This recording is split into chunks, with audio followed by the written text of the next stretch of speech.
जी दोस्तों, ये एक और मुर्गा है असरार भाई का, और ये मुझे तो ऐसा लग रहा है जैसे लासानियों में क्रॉस है। असरार भाई, ये लासानियों में क्रॉस है। जी। ये लासानियों में क्रॉस है, प्योर लासानी भी नहीं है लेकिन क्रॉस है। और माशाल्लाह ब्लैक और वाइट परों में बिल्कुल मुश्का मुर्गा है। लाखा हल्का सा आ रहा है, लाखा, लेकिन मुर्गा बहुत मजबूत है। मुझे ये मुर्गा खुद बहुत पसंद आया है। असरार भाई, क्या मांग रहे हैं उसको, देने का या रखने का? ये देने के। क्या डिमांड है इसकी? इसकी 5,000 कर रहे हैं। 5,000 रुपये डिमांड है। और माशाल्लाह मुर्गे का चेहरा आप देखें, कैसा रौबदार चेहरा है। और फाइनल हो जाएगा, ये कुछ कमी पेशी हो जाएगी हमारे सब्सक्राइबर के लिए? वो हो जाएगी। हो जाएगी भाई। मुर्गा आप देखें माशाल्लाह।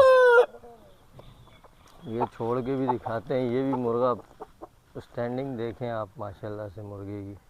ये मुर्गियों के साथ था, लेकिन मुर्गियों ने हल्का फुल्का नोचा हुआ है, लेकिन मुर्गा बहुत ही आउट स्टैंडिंग है। दूसरा दिखाते हैं आपको।